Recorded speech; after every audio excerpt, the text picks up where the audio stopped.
round four, definitely a tough game in the opening. The thing about this one was I was definitely worse in the opening, no question about it. And I'm trying to remember exactly what move it was, but something happened in this game which was like crazy to me. And I think it was when I traded queens. So I'll talk about the beginning of this game in a sec. Or I suppose I can talk about it right now. There's not much to it. This is like some sort of prep by white, and I didn't like the look of knight takes d4 because I assumed my opponent would castle, and like I didn't want to deal with this. Like rook coming here didn't look good. So I decided to take this way. And after knight f6, what I was planning to do was after queen a5, if bishop d2, I was planning to go here and repeat for a draw. And the line that white needs to play here in order to have any kind of advantage is this one. But, you know, I can put my bishop out somewhere and just castle. I'm not going to lose this pawn anytime soon. Bishop can sit back here. I was okay with this position. Like, you know, this isn't crazy. White's a bit better, but nothing wild, and I'm not going to be down any material. So I was pretty happy that I found a line here that sort of worked out. But it's a good reminder that when you prepare in chess for a certain position or against a certain opponent, you can't just look at the evaluation. Because I will definitely criticize my opponent here in a healthy way, but certainly criticism. As we were like analyzing the game afterwards, he kind of pulled up the game on his phone and was like inputting the moves. And you know, I'm usually pretty polite in a postmortem. I never like to deliver like very strong opinions. I just don't. It doesn't need to turn into some sort of argument. Chess players are also very stubborn. So you know, my opponent was saying things like, I prepared this line and it was +2. And you know, you made the move C takes d4, and the move has to be like a mistake because I don't know. I prepared this and this wasn't one of the moves, and I just couldn't find the line. And you know, I'm always like, okay, like I believe that you were probably much better there because first of all, my prep is bad, and I was tanking here. I was down 40 minutes on the clock, so I knew I had a bad opening. But I had sort of worked out that there was a line here, and I didn't really see what white's supposed to do because the knight's attacked, and if you take me, my queen takes, and all of a sudden I think black's actually doing well. And, you know, everything makes sense here. And it's like, if you can't tell me that the line is h3, knight f4 here, if you can't tell me that this is the line, then in my opinion, you don't really have a very good understanding of the opening. Because if I'm able to find a line that doesn't make a lot of sense to you and you don't really understand why white has an advantage, then you haven't really done very good preparation, in my opinion. Or you've missed something. There's a hole, clearly. So he didn't really consider this line. He played bishop g5. I thought this was a great move. And then after queen here, bishop back, he was very concerned about this. And I said, I definitely thought about this. No question. Would I have played it in a tournament game? I'm not so sure. But, you know, my opponent played queen d2, which was definitely a huge mistake. Gives away all the advantage, and in fact, white's just worse. And I'm not sure really why he did it, but I played queen a5, totally okay with a draw. Honestly, because I was like, okay, I'm clearly in a worse position here. If my opponent wants a draw, I'll take it. But I'll just mention maybe to anyone watching, especially when you're analyzing or maybe like doing a post-mortem, just chatting with your opponent after the game about the game you just played. Especially if they're higher rated, I think it's a helpful thing to have a little bit of humility.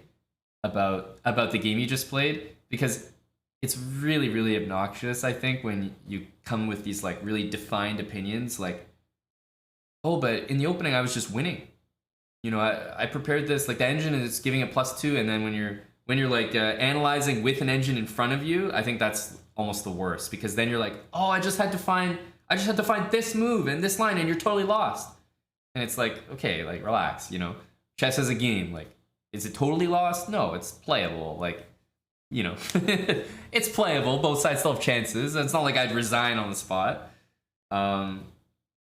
So I think anytime you bring out the engine when you're trying to like make points, it's like a really, really bad sign. So I caution everyone: try to analyze with your head, and then it actually would mean that you wouldn't be saying things that sound really silly, because when you're analyzing with your brain as opposed to the engine, you're not going to make weird claims like, oh, here I was totally winning, just had to find this, right? The lines that the humans will find are way different than the lines the engine will recommend, most likely. So I think it's a healthy to try to analyze without an engine, especially if it's a game you just played. That's just my opinion. If I'm playing like a stronger player than me and I had good prep, I'll usually give a lot of credit to them. If I had good prep against them and was better in the opening, but maybe I went on to lose the game or messed it up, I'll usually be like, you know, oh, I prepared that. I thought that I had a huge advantage, but you played a move that I didn't expect, and honestly, I couldn't find what to play against it. So it seemed like your move was like a really good move. The engine must have like something crazy against it, but I couldn't find it. I sat there for an hour and I couldn't find it, you know? Versus like, oh, I was totally winning in there. Why'd you play that opening? Like, you were lost. That kind of energy. So I think it also teaches you to study the opening a bit better, because my opponent was a really good opening player. I could tell, better than me for sure. But then if you're gonna be preparing these openings, check every line. It's worth it, right? When you get paired against a GM, you'll probably crush them if you know the ins and outs of every line. If you prepare bishop g2 here and you only check knight takes pawn, well, you know, maybe check this move, check all the critical moves, so you make sure that you know exactly how to have a better position against anything. Because chances are a GM is probably going to find some line that tricks you a little bit. I think. So yeah, my opponent was like really good kid, played a really good opening, but I think was like really focused on the engine eval of the opening, and I don't really think he got past that, because he was a little concerned about this, which, being concerned about your opponent sacking a queen for 2 pieces in a tournament game probably is something you shouldn't really be bothered by. I think black has interesting compensation, but I don't think I would have played it.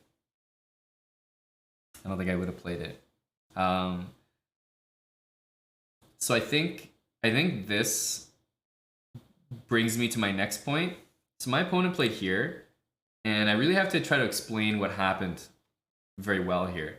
But let me preface this by saying that if you're playing a chess game, I'll just say against me to make the example easier. If you're playing a chess game against me and my clock is running, then you know I can adjust my pieces or do whatever when it's my turn. When it's my turn, I can do whatever I want to my pieces. I can adjust them, whatever. But you also can't, like, you basically have nothing to do in chess until it's your turn. That's the point of like the turn-based game. So there's not much on the board that you can do when it's not your turn. So what I did in this position was I took the queen. So I grabbed my queen, I took his queen, and then the queen is still in my hand,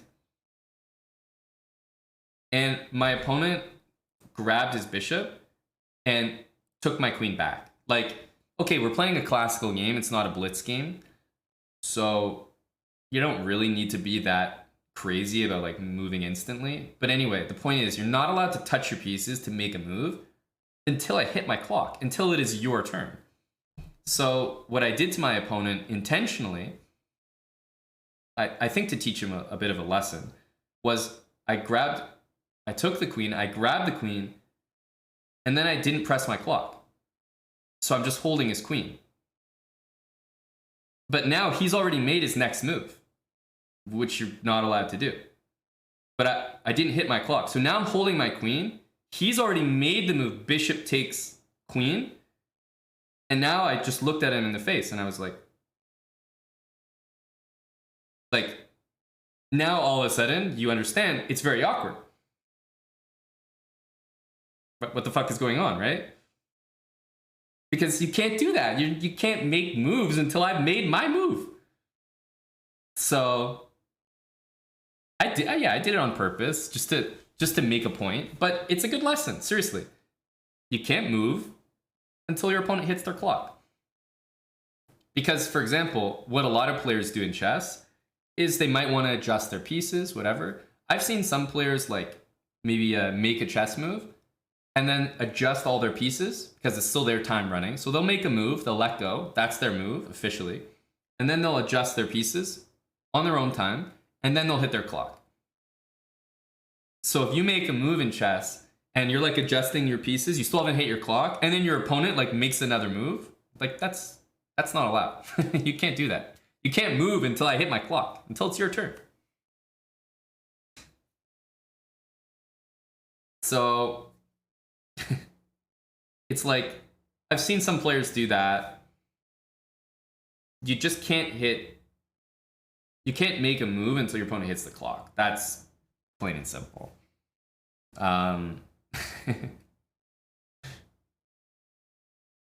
It's not a big deal. It doesn't like affect the result of the game too much. Of course, what ended up happening is I took the queen, I held it in my hand just to make the point, and then of course I hit my clock, and then he hit it back. And okay, it's normal. It's not like it affected the game, and obviously I don't hold it against him or anything like that. But it's a good lesson for anyone. If you hit the clock and then you adjust your pieces, no. That's the other very important thing. And it'll come up in my next game. If it's your turn, you should not be touching... Sorry, if it's your opponent's turn, you should not be touching the board or the pieces for any reason at all.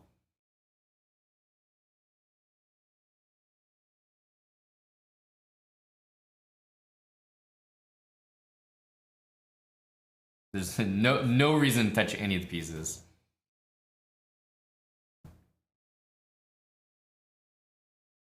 So it's a good lesson, I think.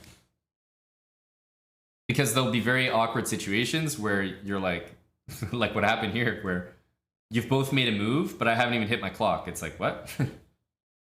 What?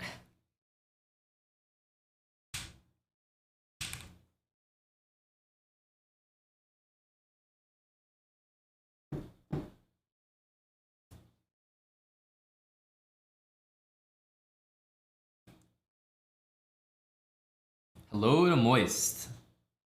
DKA. He played f3 here. I think it's a good move. h3 was the other option. Maybe this was the smartest by him, but okay, I had the two bishops here. And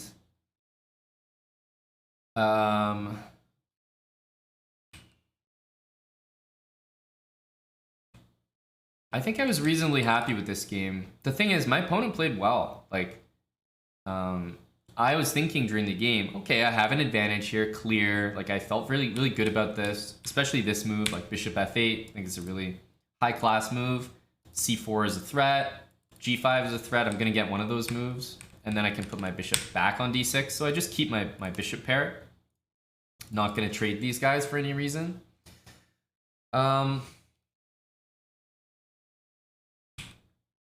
But even though I thought I was playing a good game, he wasn't blundering at all. Again, bishop trade, no. He wasn't blundering at all, and I was getting really low on time. Here I wanted to keep rooks on the board, so I brought the bishop back. But what was interesting, and which is why I always say, you know, play on, is the endgame we got, which was opposite bishops. I think black has a chance here. You know, outside pass pawn, bit more space in the center, and my king has pretty easy access. So I was definitely playing this on for a win. Rook e1, I don't think it's very obvious you can play this move because rook a1. If you go here, there might be some bishop takes b3 stuff. There might be rook a2 and bishop here, or bishop takes. There's lots of threats in my opinion. So I thought this was quite scary for my opponent.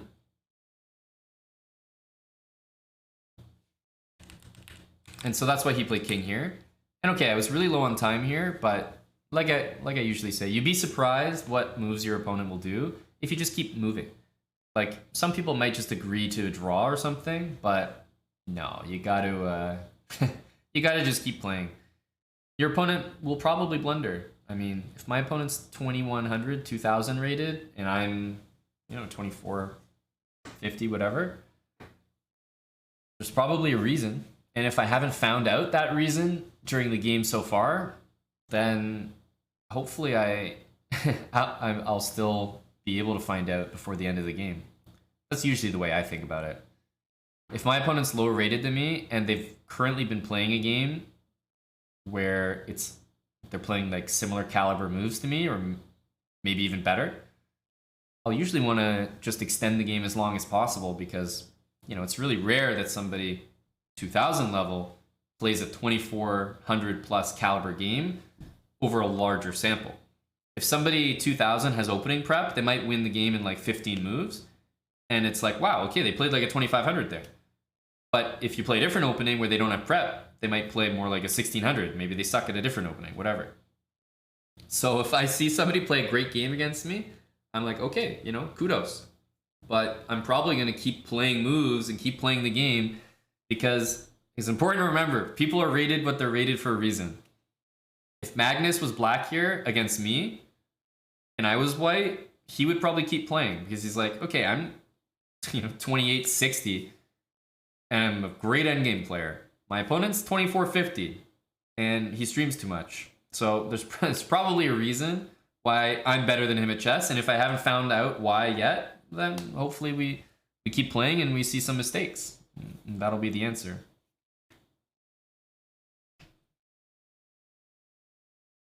But that's why I kept playing here. Not because I saw a particular win or anything like that, but the move c3, maybe not the best move. The move f4, certainly not a good move. And then the move b4 blunders a pawn, right? So it's just, you can see how an endgame like this, it's like very close to equal. Almost completely equal. And then 3 moves happen all at once where one of them's not so good, one of them's really not a great move, and the other one's a blunder. And then white's lost. So it can just happen really quickly. Rook d2, not a great move. C3, not a great move. F4, bad move. And b4, terrible move. So, especially in endgames, I'll always advocate for playing on against a lower rated player. He was definitely better than me in the opening, that's for sure. So he had his advantage there, and which means I'd probably have my advantages somewhere else. And I spent a long time here. I know it's not particularly interesting, opposite bishop endgames, but these are really difficult to calculate over the board. So I was proud to play rook d3 here, which forces the rooks off the board. And I think it just forces a win here. I didn't see any way white could stop me from going here and then playing this and then playing b3. I thought it was just a forced win. So I don't know, something like this.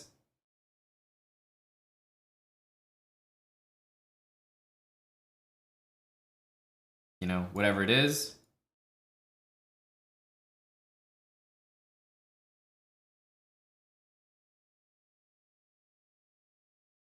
And then b3. You can leave the pawn there, it doesn't matter. Takes, and then the idea is the king just goes over here, pushes this pawn. The king has to stay watching this pawn. The bishop defends it while stopping white's pawn. So it's a pretty convincing win.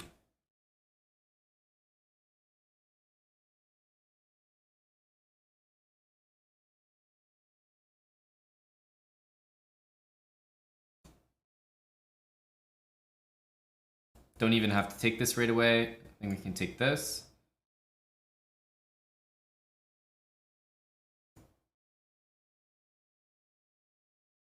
See here, the square's even covered, so we can probably do this. Simple enough. And if you go here, then b2. Yeah, and if you take, then it's what I just said. It's protected, and there shouldn't really be any way to... I think you can try this. We could take this, but I'm not sure that it's even important. Because, yeah, the king is stuck there. Unless you can get the bishop here. But getting the bishop there means the king can't stop that, so...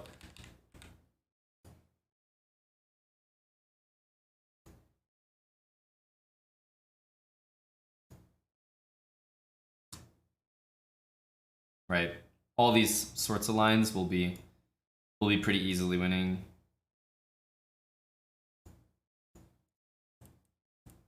And the bishop is the right color for that square, so it will always be a win for black. Rego, thanks for the prime sub for 2 months. Rego 1982.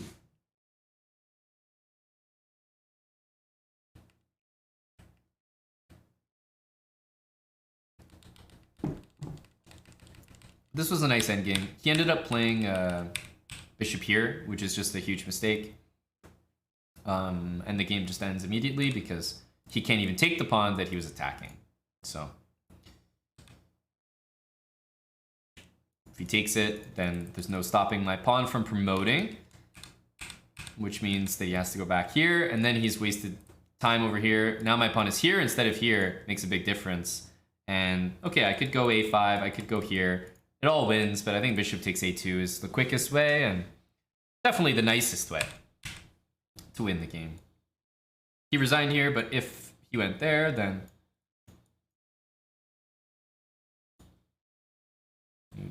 get to mate on b3.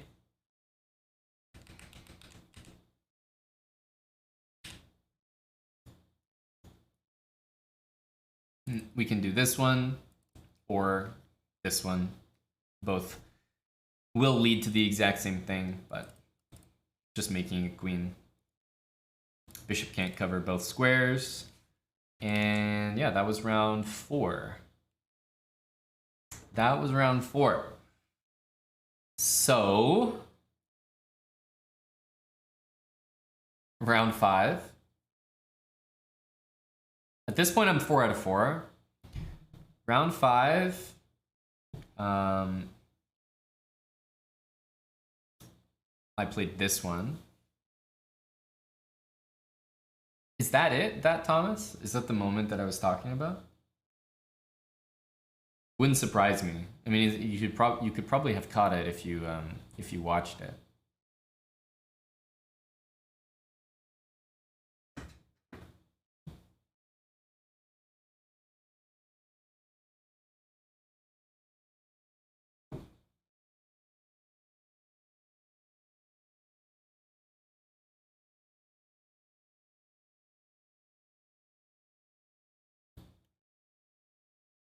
Ah, yeah, here it is.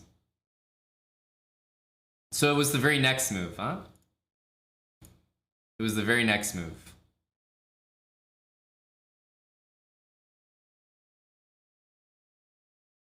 Yeah, so that's it. You have to, it's the etiquette. So it was me taking the knight on d5 and him taking back too quickly.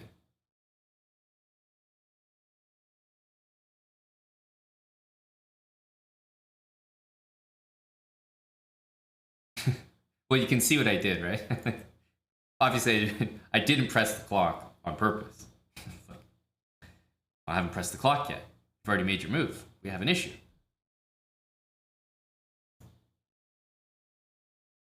It's like he's already, he's already touching the piece. Right, so he's already got his piece in his hand.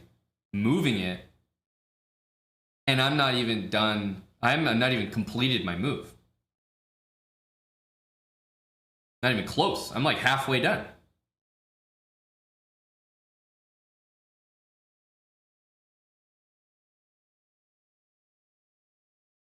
And then it's like you put the guy in a position where, yeah, there's only it's only one way to look at it. And it's like, oops, I guess you don't do that.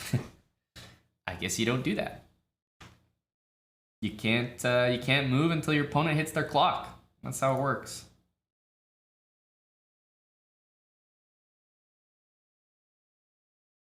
And then, you can just not hit the clock because, okay, my time is running. Of course, I can just not hit the clock. I can do whatever I want. But yeah, that's that's why you don't move until your opponent